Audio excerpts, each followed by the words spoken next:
Assalamualaikum warahmatullahi wabarakatuh. Menurut Kiai Soleh, kalau dalam syarah Al-Hikam ada dua. Yang pertama riyadhah, yang kedua warok. Jadi teman-teman yang sudah nawa itu ingin tirakatan, ingin lebih dekat kepada Allah, katanya Kiai Soleh, tempuhlah dua jalan. Yang pertama riyadhah, yang kedua warok. Riyadhah ada 4 sarannya Kiai Soleh. Yang pertama, tahan melek. Tahan melek itu tahan menyedikitkan tidur. Yang kedua, menyedikitkan makan, tahan lapar. Yang ketiga, menyedikitkan bicara. Yang keempat, menyedikitkan campur dengan orang lain. Jadi riyadhah yang kita lakukan menurut Kiai Soleh bisa didukung oleh 4 kebiasaan ini.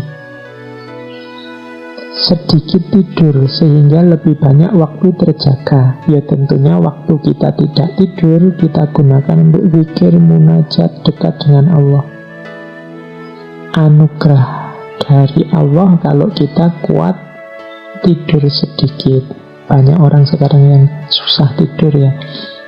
Anggap saja itu anugerah dari Allah untuk memperbanyak zikir, munajat, wirid, mendekat pada Allah. Karena di antara jalan riyadhah ini, kalau terlalu banyak tidur, ya porsi untuk asyik berdua dengan Allah jadinya juga berkurang. Karena waktu kita kan sudah terpotong banyak untuk makan, untuk bekerja, untuk macam-macam. Kalau tidurnya juga terlalu banyak, ya waktunya terpotong banyak. Yang kedua, menyedikitkan makan, tahan lapar, banyak puasa. Banyak puasa punya manfaat, daya tahan spiritual kita kuat. Karena puasa itu melatih menahan diri. Orang yang gemar puasa itu biasanya mudah menahan nafsunya. Dan ini memudahkan jalan dalam riyadhah. Ditahan melek, tahan lapar. Yang ketiga, tidak banyak ngomong, mengurangi pembicaraan. Kalau hari ini mungkin ditambah mengurangi ngobrol lewat WA, lewat Facebook, lewat medsos. Jadi menghindari yang tidak penting, yang tidak perlu. Semakin banyak ngomong, semakin banyak salah. Terlalu banyak posting, pada saatnya ada 1-2 yang keliru. Kadang-kadang kita saking semangatin nulis WA-an, Facebookan, posting, kadang-kadang ada yang typo, kadang-kadang ada yang salah ruang, kadang-kadang itu karena kita terlalu banyak tahan bisu, menghindari pembicaraan yang tidak penting. Yang keempat, tahan berpisah dengan manusia. Maksudnya memperbanyak kebersamaan dengan Allah dalam rangka menyegarkan jiwa, dalam rangka mengheningkan batin. Karena kalau terus-terusan kita terjun ke tengah keramaian, itu biasanya susah untuk menemukan keheningan. Cari waktu untuk kita berdua dengan Allah saja. Mungkin lewat ibadah, mungkin lewat doa, mungkin lewat munajat, mungkin lewat zikir, lewat tafakur, monggo. Dan tidak harus malam hari. Setiap orang silahkan mengambil strategi sendiri-sendiri. Gimana caranya untuk lebih banyak kholwat tapi bersama Allah. Jalan pertama itu riyadhah. Yang kedua adalah jalan warok. Riyadhah itu unsur aktifnya, kalau warok ini unsur pasifnya. Unsur pasifnya apa warok itu? Kalau menurut Kiai Soleh ada 4. Ini Sama dengan pandangannya Imam Ghazali. Jadi warok itu ada warok udul, atau warok adil, ada warok solihin, ada warok muttaqin, ada warok siddiqin. Warok adil itu orang yang menjaga kesucian dirinya dari melakukan yang diharamkan oleh syariat. Ini warok adil. Jadi adil. Kalau memang haram, kita menjaga diri tidak nabrak itu. Ini minimal. Jadi orang yang warok adil saja tidak bisa, ya masih harus berusaha belajar lagi untuk menjalankan syariat. Karena ini batas minimalnya itu adil. Yang haram jangan ditabrak.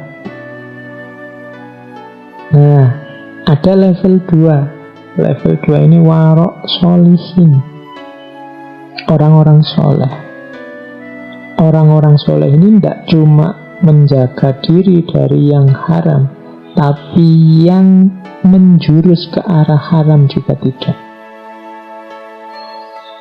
Ini namanya orang-orang soleh. Saya tidak mau ke sana. Kalau saya ke sana itu biasanya terus ngomong orang lain, menghibah, memfitnah. Mending saya tidak usah ke sana deh. Ini orang-orang solihin. Segala yang menjurus ke arah haram dia tinggalkan. Ada lagi warok muttaqin. Warok muttaqin ini orang yang menghindari sesuatu, meninggalkan sesuatu. Sebenarnya sih masih syubhat, atau halal apa haram yang tidak tahu, tapi khawatir saja kalau memang itu nanti haram. Jadi ini namanya warok muttaqin. Bagi orang biasa ini sebenarnya masih mubah saja, boleh saja, wong ya tidak jelas haram apa halal apa makruh. Kalau bahasa agama namanya syubhat. Orang muttaqin ini bahkan yang syubhat sekalipun dia tinggalkan, karena khawatir nanti Allah tidak suka, karena khawatir kalau nanti ternyata memang haram. Nah, ini orang-orang muttaqin, mirip dengan yang solihin tadi. Nah, ada juga warok siddiqin. Warok siddiqin ini, kalau tadi kan yang muttaqin yang syubhat, kalau ini sebenarnya halal, tapi sedikit-sedikit ada potensi jangan-jangan tercampur yang haram, maka dia tinggalkan. Misalnya minum air yang disedekahkan orang yang tempat kerjanya penuh kecurangan. Misalnya orang yang kerjanya di tempat yang banyak korupsinya, kok yang dilalah dia pas kita haus ngasih kita air. Ini kalau orang sedikit, hati-hati. Janganlah nanti jangan-jangan tergelincir pada kecampur dengan yang haram. Misalnya pejabat atau pegawai dapat mobil dinas. Ini diberi mobil kan kepentingannya untuk kepentingan dinas. Nah, kalau orang-orang siddiqin ini, yang warok siddiqin ini, mending sudahlah mobilnya ditaruh kantor saja, biar dipakai kalau waktu kerja di kantor, pasti kepentingan kantor. Kalau di rumah khawatir kecampur dengan kepentingan-kepentingan rumah. Zaman Khalifah Umar bin Abdul Aziz kan banyak cerita-cerita seperti ini. Lagi kerja di kantor, pakai lampu kantor, tiba-tiba istrinya datang, lampunya dimatiin. Karena khawatir wong ini lampu dibayar oleh pajaknya negara, untuk kepentingan negara. Kalau istri saya datang pasti kepentingan keluarga, kepentingan pribadi, maka lampunya dimatikan. Nah, ini jenis orang-orang siddiqin, menjaga diri. Nah, saya tidak tahu teman-teman ada di level kewaroan yang mana. Ya paling tidak yang paling bawah, yang adil itu harus kita jalankan, jangan sampai nabrak yang haram. Syukur bisa naik solihin, bisa naik muttaqin, bisa naik siddiqin. Ini dimensi pasifnya. Yang aktif tadi ya lakukan riyadhah, latihan-latihan. 2. Jalan sufi.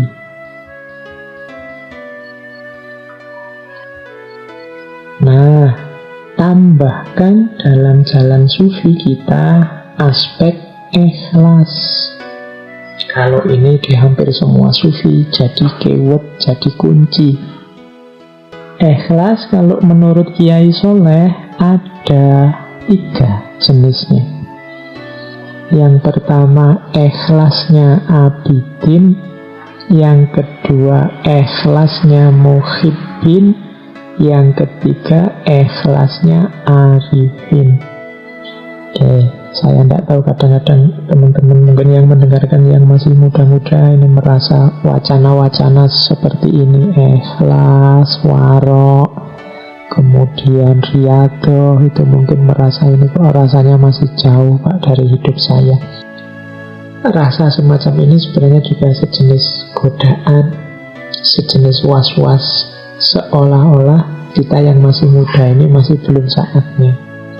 Tapi kalau tidak kita mulai sekarang, di belakang nanti ya perjuangannya lebih berat. Kalau pakai bahasanya para sufi, ini namanya wilayah yang hakiki. Jadi kenyataan hidup kita yang hakiki, hidup yang sejati itu di sini.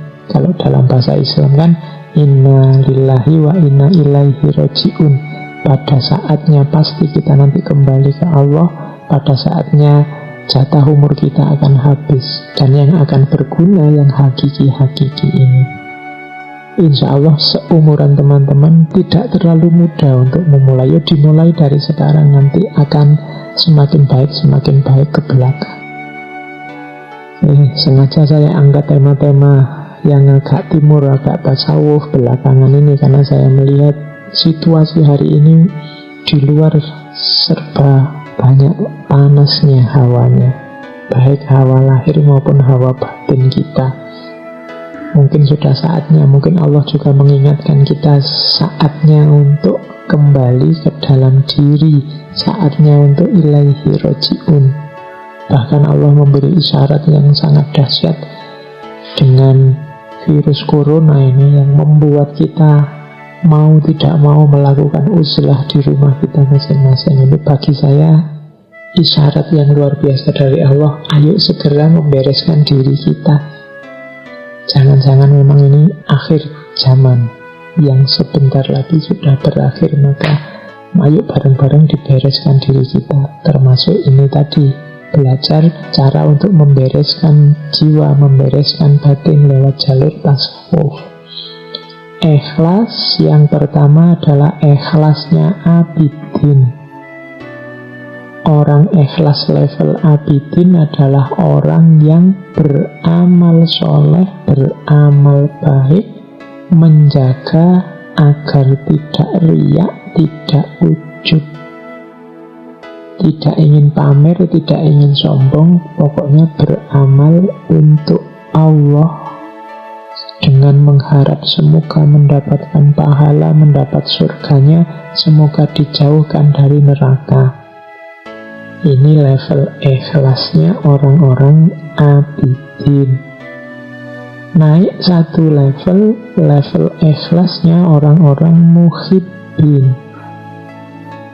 Kalau orang muhibbin ini sudah tidak berpikir lagi pahala surga atau siksa neraka. Muhibbin ini orang-orang yang sudah jatuh cinta sama Allah, beramal hanya untuk tujuan memuliakan Allah saja. Orang yang jatuh cinta kalau beramal biasanya amalnya tanpa pamrih, hanya untuk yang dia cintai saja. Kalau kita beribadah pada Allah karena kita cinta pada Allah, tidak menunggu pahala, tidak sekedar berlindung dari siksa, kita sudah ikhlas di level 2, level muhibbin.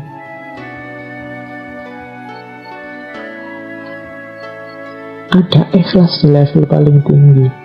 Kalau ikhlas di level paling tinggi ini ikhlasnya orang-orang arifin.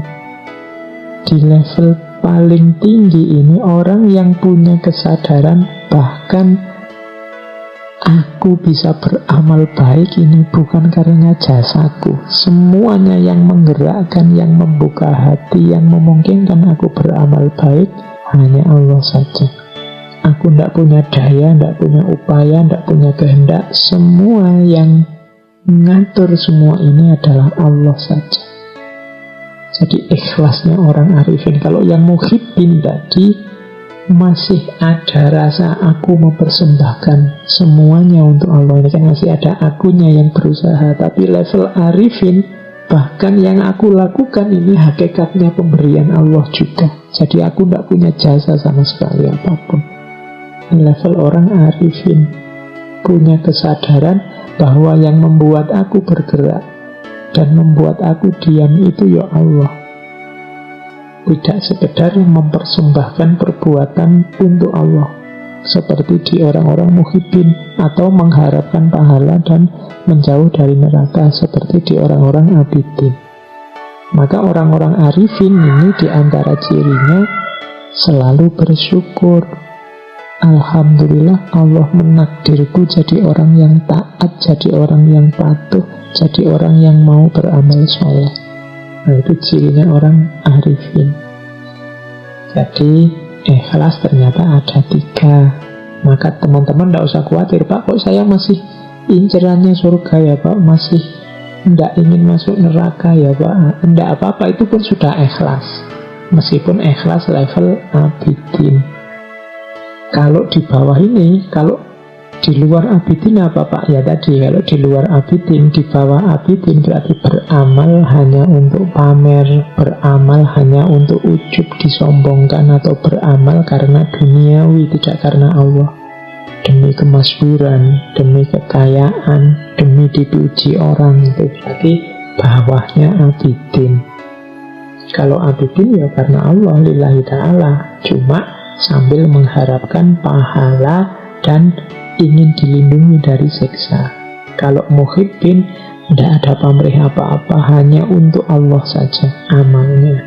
Kalau arifin, bahkan amal yang aku lakukan bukan dari aku, semuanya anugerah dari Allah. Ini namanya ikhlas. Jadi menempuh jalan sufi lewat riyadhah, kemudian menjaga diri lewat warok, dan semua itu dihiasi dengan ikhlas.